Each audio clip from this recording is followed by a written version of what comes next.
do so much extra. Be able to get the required, not just the required skills, go a little bit above and do things and get other skills that the average person out there in the labor market doesn't have.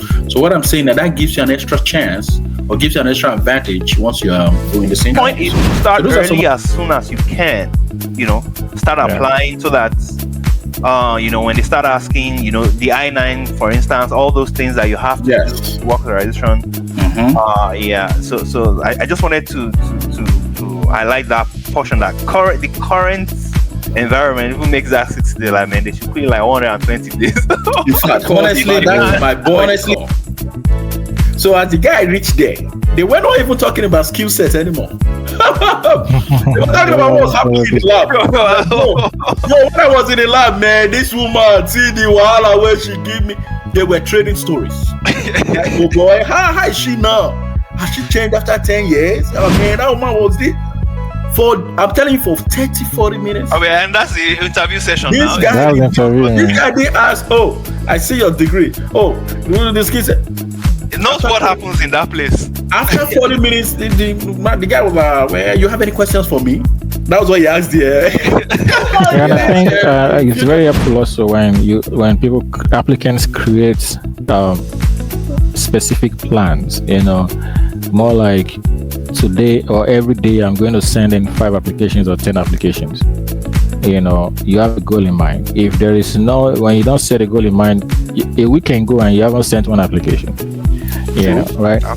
So but for people who have these language barriers, who are coming to the country and they think that their English language is not very strong, they are not able to communicate very strongly, you may consider going into a field where you would not have to always, where your job will not be based on, or your performance will not be judged based on communication at all times.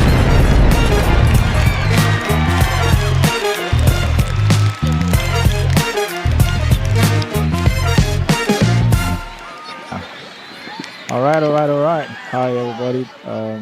Good morning again from here. I hope you are all doing great. We are excited to be back again this week with another awesome episode on the McBleny Podcast. For those of you that have been with us from the beginning, we appreciate you. And for those of you that are joining us for the very first time or seeing us for the very first time, we thank you for coming as well. And we hope today's episode will be interesting enough, to make you actually go back and, see our previous contents and consider subscribing, and staying with us going forward. We really would love to have you, as our community member. Within the last few, weeks, in the last 3 weeks or thereabout, we've been having conversations regarding immigration challenges. Some of the pitfalls and some mistakes to avoid if you're, attempting to come into the U.S. as an immigrant. And, we talked about we started with the different types of visas that, people can use to get into the U.S. Looking at a student visa, typically called the F-1 visa, and then F-2, which is a dependent visa. And then we looked at the H-1B, visa as well for those, that are working, which is more like an employer-sponsored visa. We looked at the O1 as well. And then we looked at OPT. OPT is optional practical training, which is specifically for students who just graduated and, getting into the job market. So the OPT is more like a permit that is given to them to work, temporarily till, they're able to change their status or, they move on to the next points in their lives. So that's part of what, that's where we started, within the last 2 to 3 weeks. And from there, we proceeded, into some of the challenges, like the main challenges to avoid as an immigrant. And we talked about what happens if an immigrant or somebody on visa, legal visa status, falls out of status, and what to do next, what is expected, of them. What are the consequences of, being in the U.S. unlawfully?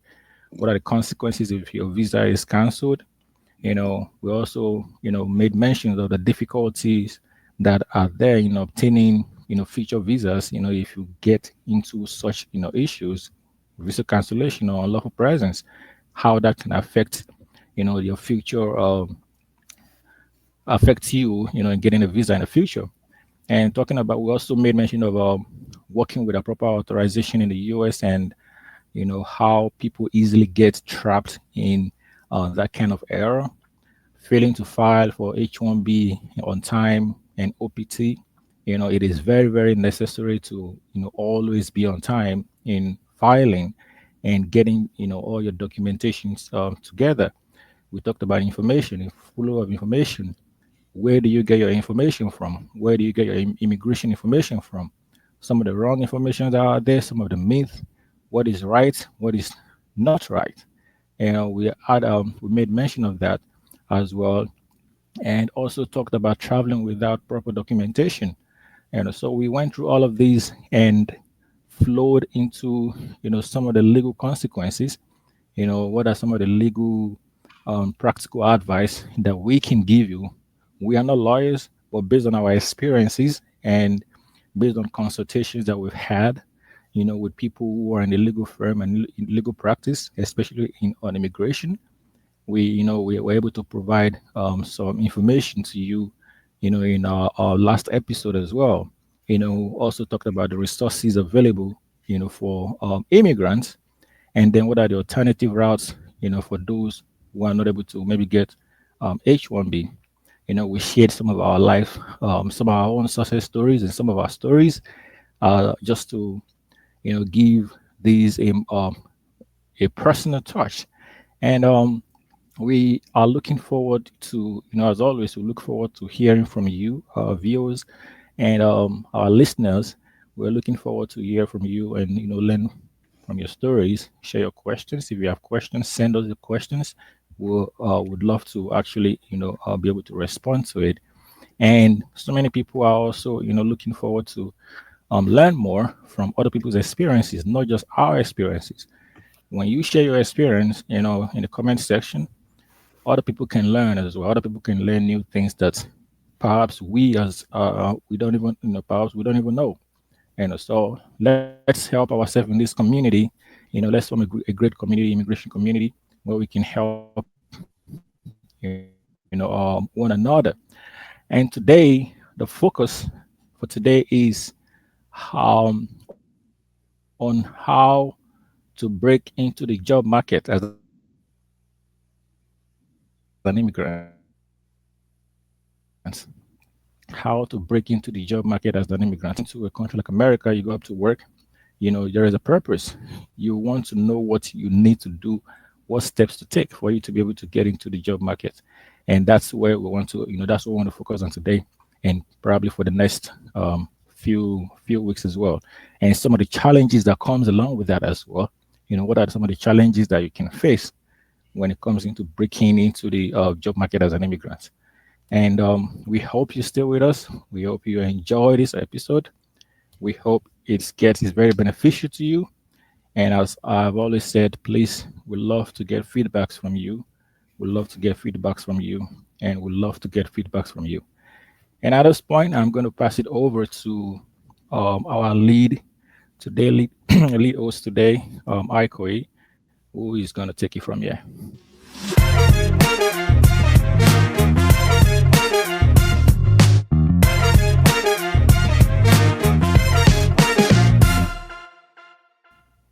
Yeah, thank you, Blessing, and also, well, hey, man, guys, I hope you guys are doing all right.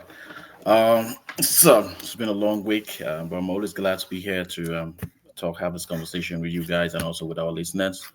Blessing really gave the solid introduction. So, but what we're going to be focusing today is actually the challenges. The episode we might talk a little bit about some of the strategies that you have to use to be able to get a job or break into the job market. But today we're going to focus a little bit on the challenges more and not really talk about some of the strategies that might be needed to be able to get a job as an immigrant, especially if you came through the F-1 route.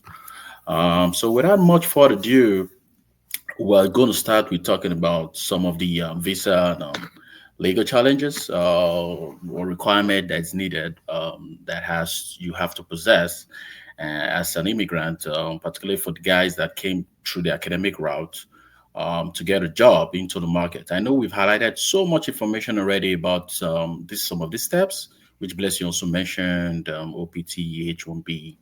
I've just quickly run through some of the things that I think can actually limit us in getting a job. I think the most important thing to remember is we already talked about the grace period of 60 days of once after your degree is completed, that you need to be able to get a job or you have to leave the country. So whether you believe it or not, having such a short time span actually puts so much pressure on you. And also, with our experience in the job market, it's not so easy to get a job in 6 months. In 2 months or 60 days. It takes a lot much longer than that. And for even for applicants or for students that were even applying even before they graduated, I know some people do get a job, but the chances of that is not as great as the subset that has to graduate first and now try to use a 60 days grace period to actually get a job. So that's one of the major challenges. Then another one is, let's say you even now, of course, fight for the OPT, then you eventually, you get the OPT, which for STEM, you can extend for 2 years. But remember, if you're not in STEM, you only have 1 year. So that also is a question of duration. So you have just 1 year to be able to figure out, what you need to do. And that can be quite challenging in terms of the jobs you can actually get because not all employers are looking for somebody they can just employ for a year. The idea for them is they want you to come in and actually grow with the corporation or grow with the organization. So if the first question you have during a job interview are like, oh, because usually that comes up a lot for international students during interview. You say you have OPT. Okay, how long is this OPT? My OPT is 1 year. Man, the chances of you getting that job is low, except maybe your skill is really, really great and they really need it. So that's also it's a problem if you're not in STEM. Even if you're in STEM, right, you still have the ability of getting into your extension. There are also some requirements that also go with that. So, and once you're doing these interviews, right, the number of jobs that you actually can get is very limited. Because remember, for OPT, the idea is you're coming in and you're using what was learned in school and you're trying to put that to practice. So it means whatever job you're getting has to be in line with your major or what you studied in the university, in the American university. So that means you're already slicing the job market more than 60, 70, 80%. So because if, for example, you read anthropology, you have to do a job that is related to anthropology. It doesn't matter if you have a degree in pharmacy or you're a doctor or whatever. For USCIS, it doesn't matter. They are more interested in what was your course of study. If your major was that, then the job required, the OPT is geared towards that. So you see, that's already a problem in terms of the number of jobs you can actually apply to. So that limits you drastically. Now, let's even leave the STEM and you get the STEM extension. Let's say you're in STEM, you get 2 years. After you get the STEM, right, and you're now employed, the employers wants to get you into the job, they still have some requirements that they have to meet with USCIS. They have to be e-verified. So the onus is on the employer to actually go online to make sure that the information you are giving them as a future employee actually matches what is on the DHS records. So just imagine some of the frameworks, the extra steps the employer has to do just to take you. Unlike anybody else, like maybe like an average an American that you can just employ and doesn't have to worry about all those extra steps. So like I said, not unless your skill is extremely, extremely important. It's something that a lot of employers don't want to do. So that's a major challenge, of course, Mark, as one student. yeah, Yeah.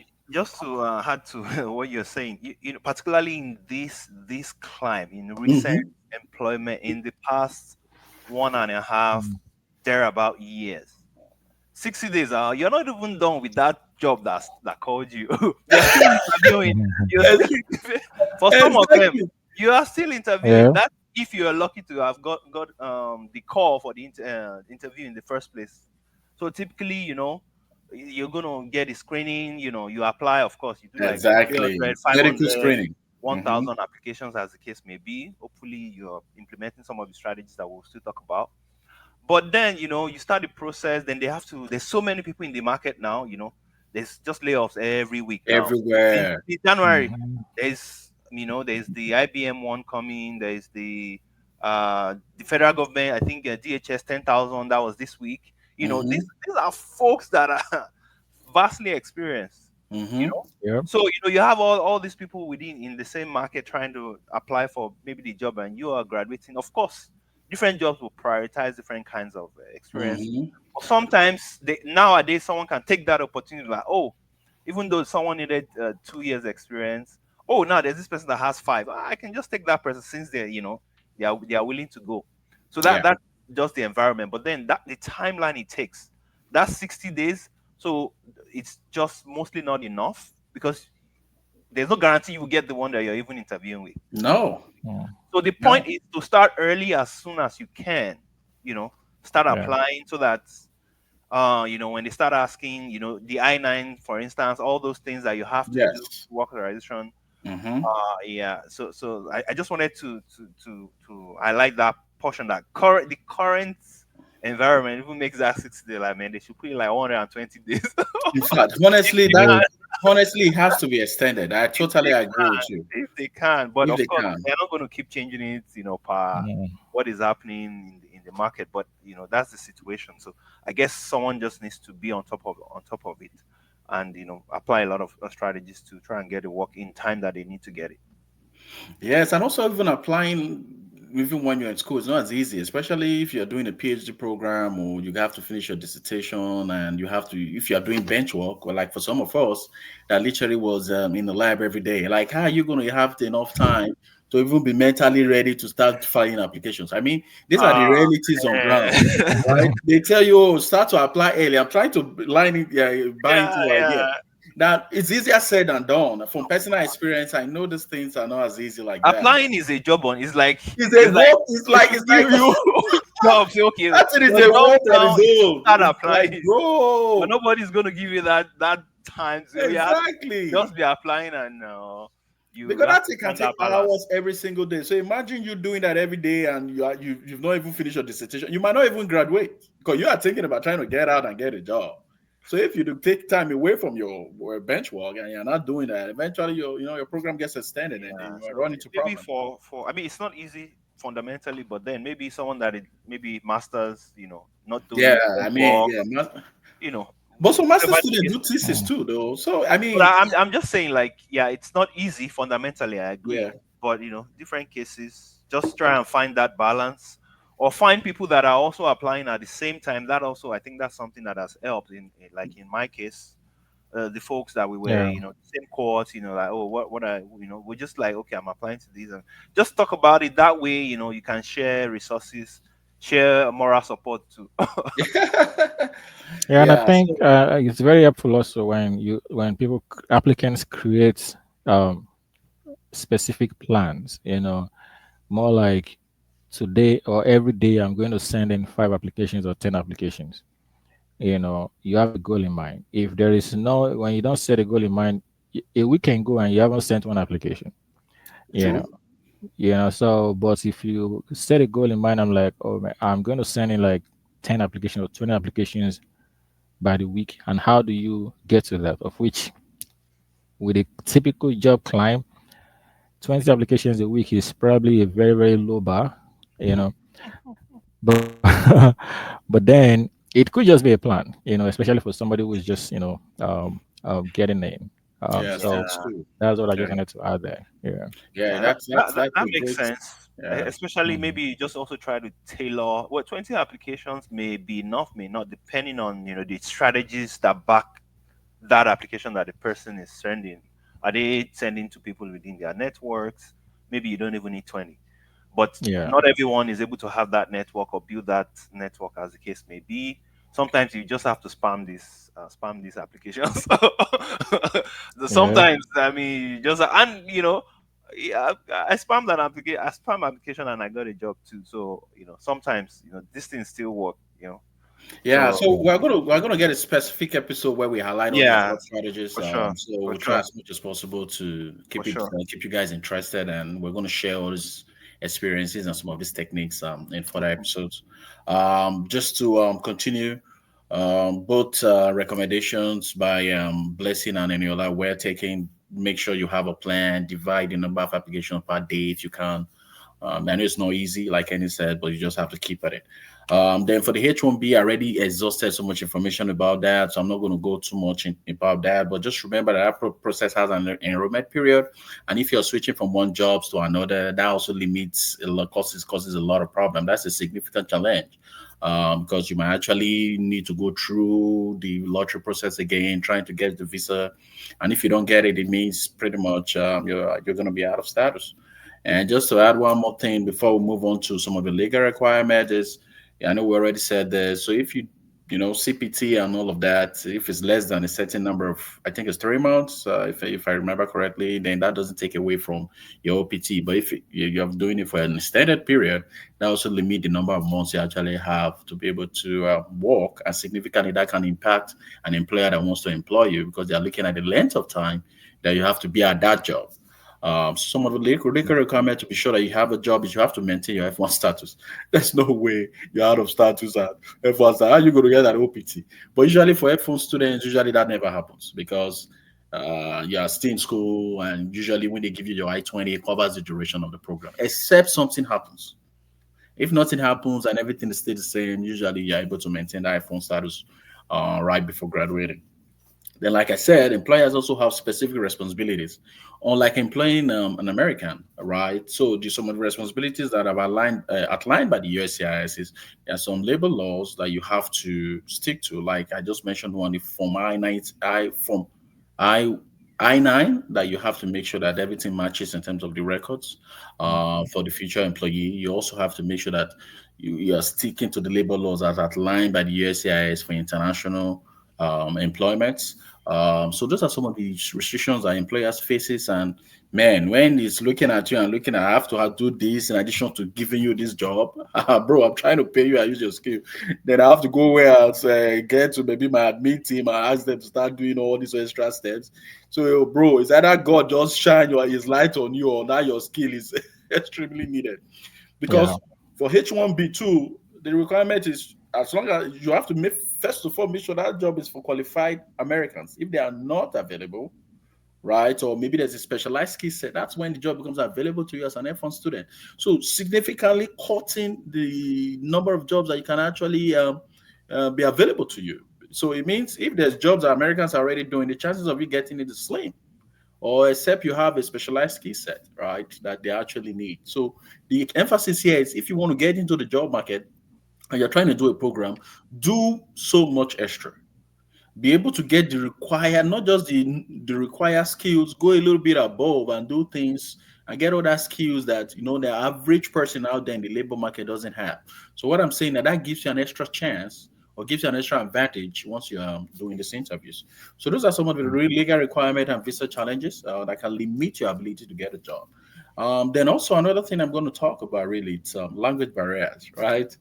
I know for us, for those of us coming from Nigeria, because it's an English-speaking country, I think it's a little bit easy for us to actually assimilate and integrate into the system a lot quicker. But I know my Francophone friends, usually when they get here, they are required to actually take an English course before they can actually start taking the main course. So now think about that. You're coming into the country before you start even doing anything related to your degree. First of all, you have to take an English course. And in my experience, if you are not a natural speaker or a native speaker, or if you are not really trained in English language, even after you take that course, the chances of having comprehension difficulties, the chances of actually being able to clearly express yourself using the right terms or tenses, it can still be there. I'm not saying in all cases, but I'm saying those barriers can still be there, especially for F4 students from places like Ivory Coast, like other Francophone speaking Yeah, Mark, it's usually a challenge, but I've actually been amazed at how some of them, of course, after many years, how they've grown. Some of them even by the time they start speaking.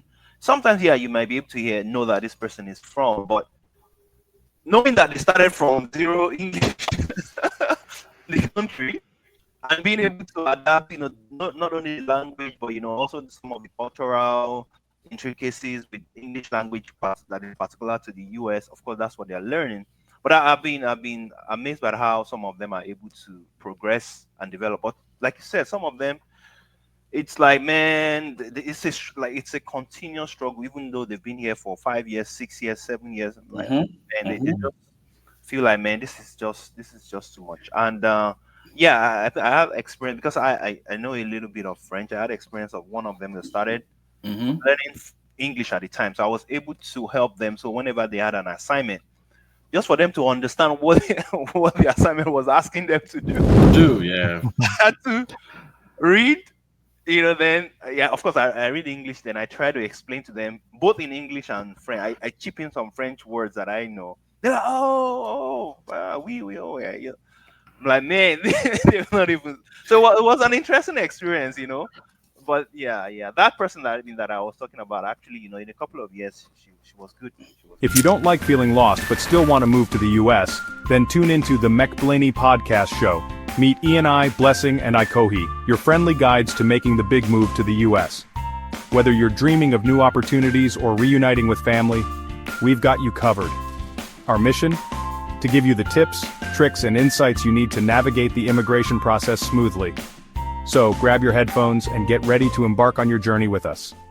Welcome aboard. Yeah, and I think that's the questions for most of them, like you said. But so for a limited few, they still have those challenges. And now, just to buttress this point, this becomes more significant when they are doing job interviews, right? Because now, when you're doing a job interview with an interviewer coming from a different company, usually, when you do job applications, they actually put that proficiency there. Are you a native speaker? The reason they're trying to put that is to be sure if it's easy for you to integrate into the workplace culture, if you can understand instruction in English and stuff like that. So that means if they have any hesitation during the interview that this guy is not clearly responding, or I can't really hear what he's saying, I'm pretty sure HR is not going to want to move you to the next stage. And there've been cases like that. This guy have the required skill set. He has all the experience in terms of he has done the work in the lab probably, or he has had the experience even before coming to the US. But now the problem is there's hesitancy on the part of the employer just because of the language barrier. Like, man, I'm not sure if we tell this guy so that what we won't do with this, if he can actually do it. And so what that means is eventually you're losing opportunities, job opportunities that are actually out there for you. So once there's hesitation on the part of the employer, it leads to a reduction in your ability to get certain jobs. And it means the employer really has to trust you or like your skill to a point where it feels, okay, maybe communication is not going to be a problem. If eventually they notice that during some of the interviews. So that's one of the problems. Then I know this is majorly for the academic route, but we know a lot of other folks, immigrants also come in here, not through their F-1 visas. They also come in as visitor visas, and eventually they try to get integrated into the system. Now, the disadvantage for folks like that is, unlike the F-1 guys that come in and you are made to take an English course. If you come in through the other route and there's no forced English course for you, the chances of your English improving is low. Now, why is it low? Because apart from learning the course, the guys in school are exposed to English language every day. The friends they have, the people they talk to, their language of instruction. So just like the brain, it's an organ that with repetition, it gets better. So if you're not hearing it all the time, you're still living in a community where you speak mostly French, which usually happens among Africans. We like to stay together because of the cohesive unit system that we believe in.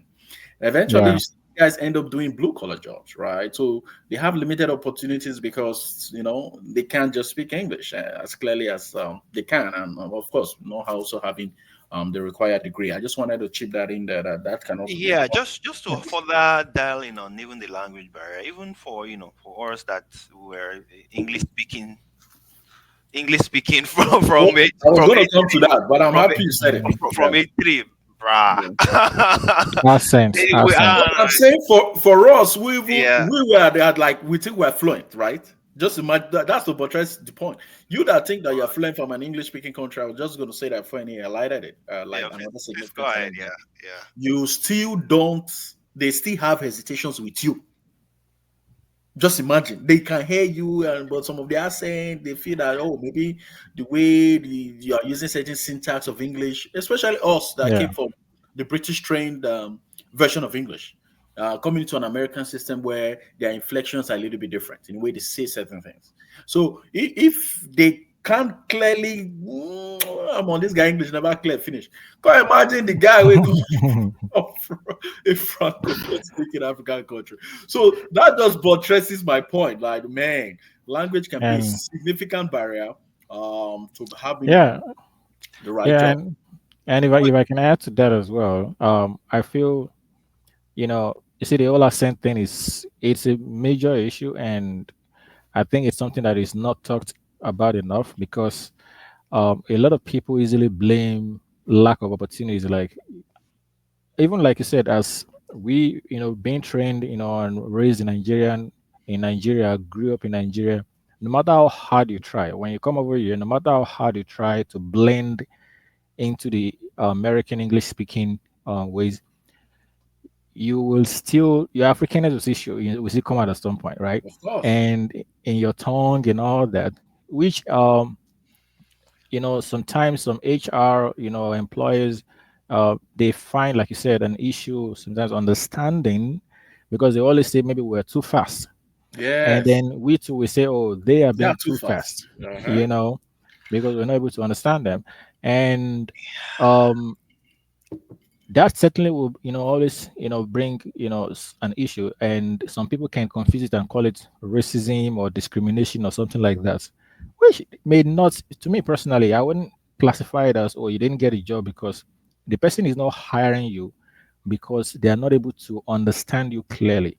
That is not racism, because at the end of the day, um I mean, not trying to cause or say something kind of controversial, but at the end of the day, the key thing there is, if that type of job, if the job they are hiring for is one that will require constant communication with clients, and if their client base, let me say, for example, older Americans, you are going into some kind of business, and then this kind of marketing, and then the people that are going to be communicating with mostly are older Americans who find it much more difficult to understand people with accent than younger Americans, then your performance level is going to might be affected. Now, it's a different thing if you have a natural marketing skill. I'm just using that marketing niche, as an example.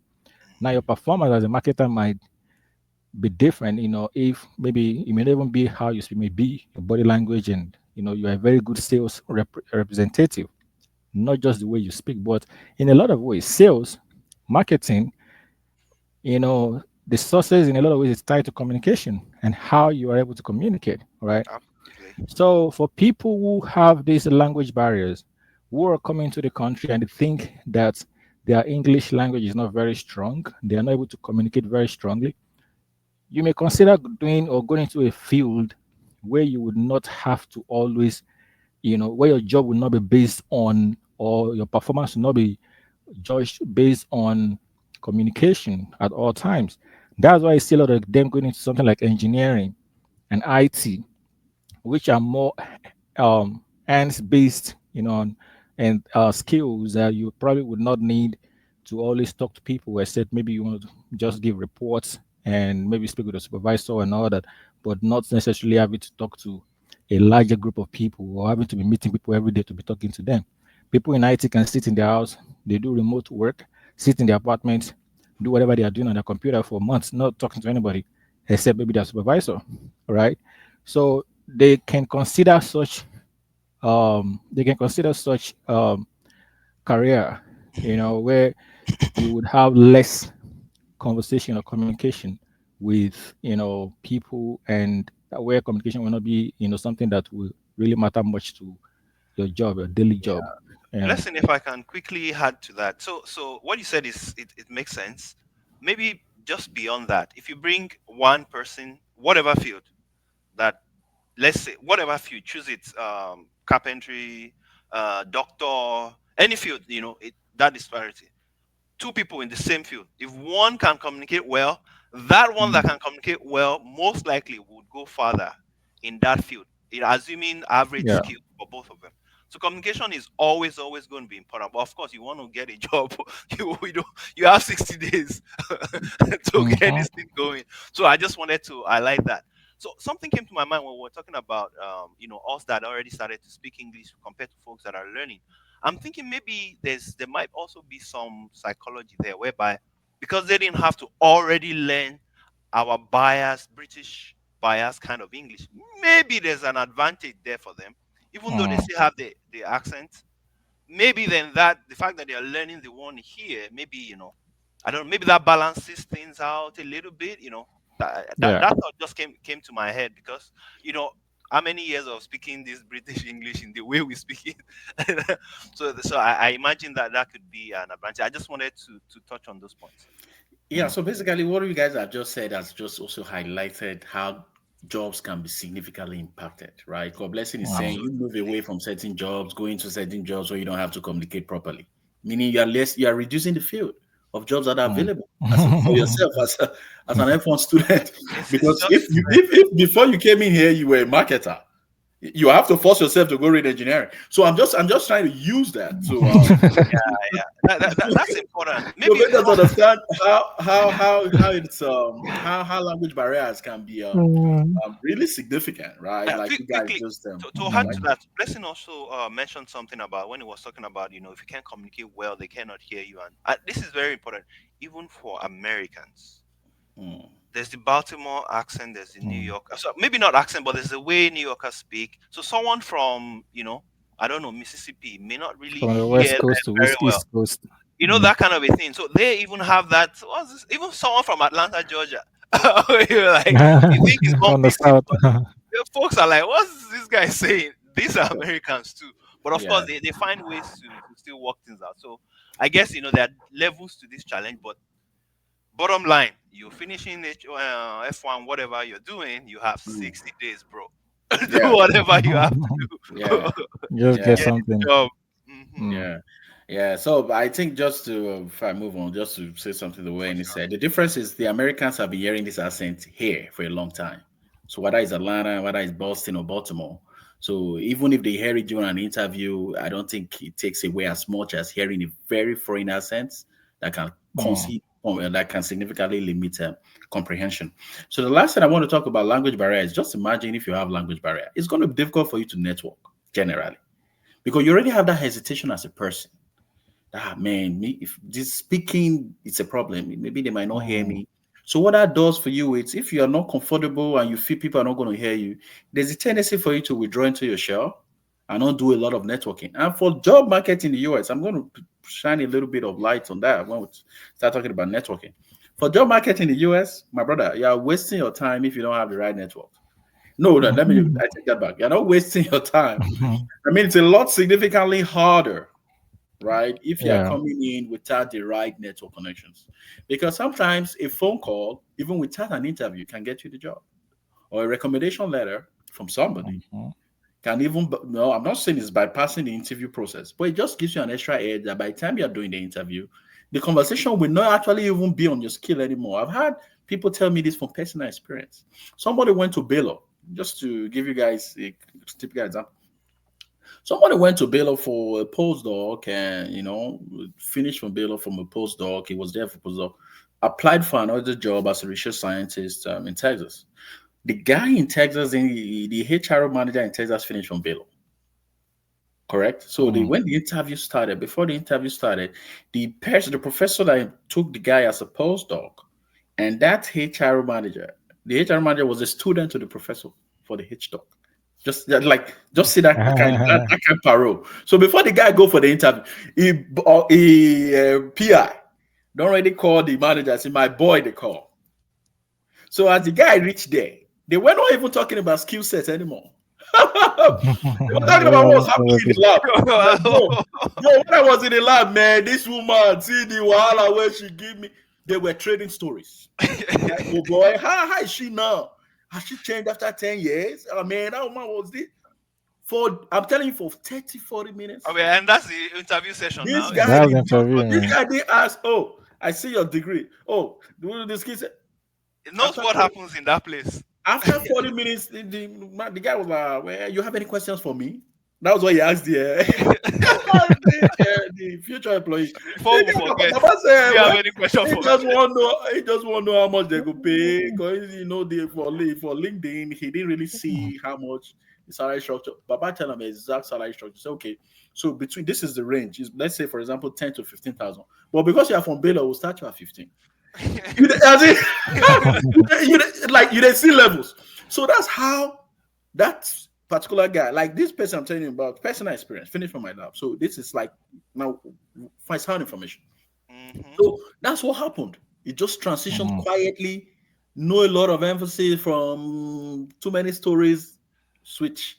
You know, that was the first stage. Ideally, should have gone through 4 stages, and they just do the first stage. HR just take upon himself. So, boy, this is the department you're going to be working with. Go and speak with this guy. Just call him. Tell him that me and you, we've already talked, and the interview went well. Tell me, but come back to me. Come back to me and tell me what he said.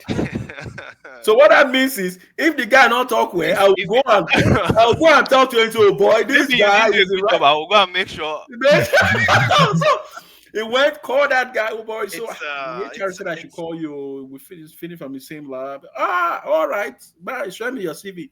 Show your CV. You get the skills. Now the person will define. I don't have a problem with you. If HRO wants you, then we're good. Yeah, went back to HRO. Next month, the guy started.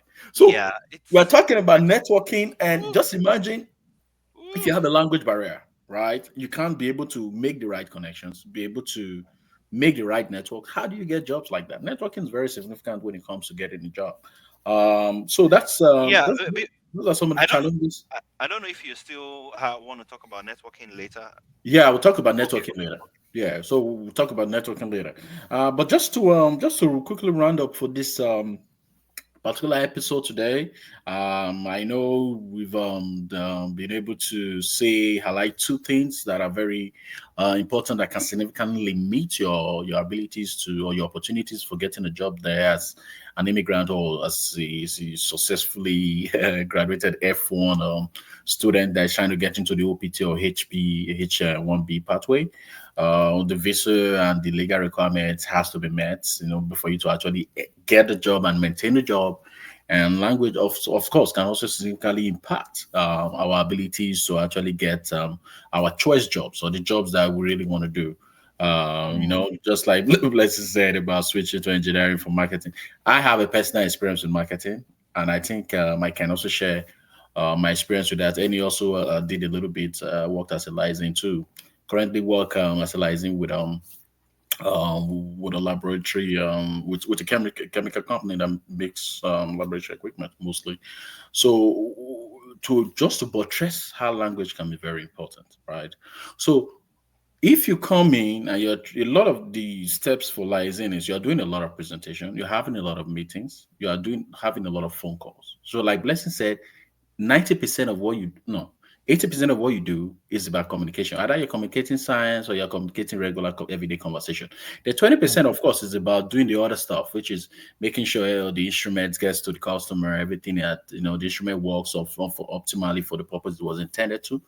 So just imagine you coming in and you're on a phone call with a guy that is especially in the Midwest, like 70, 80-year-old professor in Kansas or in Cincinnati, that they speak with a certain kind of accent, right? So for me, when I even started communicating initially, I felt I could speak English very well.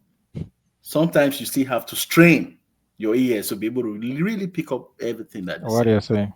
Now just imagine if you can't speak English naturally, right? It means there are certain words that's going to be alien to you. And the problem with miscommunication, especially in the marketing field, is it can actually make or break the deal. So if eventually they feel you said something that they didn't understand, they are going to run with that information and say, this guy's kind of offer those services. Or if you didn't hear clearly what they said, and then you translated that to mean something else, then that's the end of the deal for you. And one thing about jobs in America, or one thing about opportunities in America, is very difficult for you to get too short at it. That's experience. So it means if they give you the first opportunity, you don't take advantage of it. The chances except you get serious backer. We will come and intercede on your behalf. We will come make the call for you. Say, oh boy, no, this is not what my boy was saying. Yeah. God the back. For those of us who don't get backers, I got the backers. So I just wanted to quickly summarize that point because we pretty much the close of the episode. So if you guys have anything you want to chip in, I mean, I just remembered an experience I had in Statesboro sometimes like a couple of years ago. I had an appointment at a clinic, at Dr. Dan's clinic, Victoria Family Practice in Statesboro, Georgia. And then I think I just started my doctorate program then. It should be around 2017 or so. And it was in the morning first, like around, I got there around 8:30, but apparently I think they start around 9. So I didn't know. I got there 8:30, I was outside, but there's another person that came, another man. He came in this old raggedy truck. He also had an appointment. So he was sitting in his truck and he saw me standing outside. I was like, I should come on in, come in. So I went into his truck, we sat and then just talking. This guy has, I don't know if you've heard the typical Southern accent. Yeah, of course. We all going to enjoy that. That's sweet Southern accent, man. Yeah, bro, like this one was, it's one thing when you're just kind of hearing, there's a way some people speak it and you're like, oh, you're able to understand what they're saying. But I was sitting in the truck with this man. It was like I could not understand what the man was saying. 50% of what was that kind of thing that you're looking at somebody's mouth, reading their lips just to be able to understand. You're filling the blanks, bro. Filling the blanks. Like more than half of the time I could not pick what his man was saying. Very thick, old Southern accent that he had. So Blessing, was that earlier when you came, or you understand what I'm trying to say? No, or was it later? This was 2017. Oh, okay. You said 2017. This is 4 years after 4 years of me being in America. Yeah. So like to tell you, I thought I've heard Southern accent before, but when that man's one was thick Southern accent, and then it was giving me some history, some stories, and about Black American history, and all that. It was saying a lot of things, and after that encounter, I was like, oh, more. This is like I don't sabi English. Bro. I mean, it's one thing for someone to be on the other end of the phone and saying, I cannot, they're unable to understand them, but you're right in front of them, looking at them, reading their lips, and yet hard to pick up information. To pick up what they're saying. Mm-hmm. So, but that's how the man has been communicating for a long time, and other people that probably maybe if I'd lived or stayed with him, or maybe had interaction with him more times, then of course I'll be able to pick up and understand. Naturally. I've had situation before. There was a time I called Toyota dealership in Statesboro. I don't know if I've told you guys before. This all talking about this whole language barrier thing. I called Toyota dealership in Statesboro. I was requesting for a part. I wanted to buy a part for a car. And the man on the other end, literally told me and said, I can't understand what you're saying. I'm speaking English, like I'm speaking English. And then the guy said, you have to say you think you were speaking English.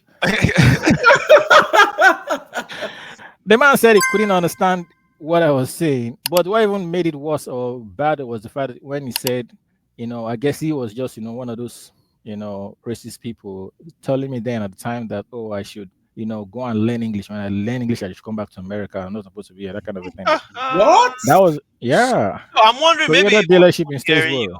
I'm even wondering now that you said that. I'm wondering maybe he was hearing you, but just couldn't be bothered. Yeah, maybe I think that's a personality thing. I don't think it could have been hearing you just like accent is a foreigner. Yeah, the guy just get that problem. That's why I don't know, but I'm wondering maybe. No, I mean for me, I would think so because even if you don't hear a person, you don't have to say such a remark. Exactly, like if you cannot understand, it's one thing you say, "Oh, sorry, I cannot understand." Yeah. You have to just clarify certain keywords. What part? Spell it. That kind of thing. Yeah. But now going to the part where he's saying, "Oh, I should have to go back and leave America, learn English and come back." Come on, man. That's not necessary. I wanted to go over to the dealership then, but I was like, I don't have time to go and start any trouble. I'm just a student here, and man, no can't give myself. At that time, that whole confidence was not there. Like, I'm just a student. I don't know what to do. Let me just let it, let me just let it end there. And they say maybe your money for don't come now if you don't sue collect bread. But who knows, man? Who knows? Your Who money for knows? that show. Boy, oh All boy. right, so guys, thank you for participating in the conversation, and we hope our viewers were able to pick one or two things from this conversation. Please look forward to the next episode where we are going to actually kind of like wrap up like the part B, wrap up the other things that we think could significantly also limit your job opportunities, just to give you guys some snippet into that. We know there are other issues to consider, like credential recognition, like discriminations, which we're also going to highlight a little bit.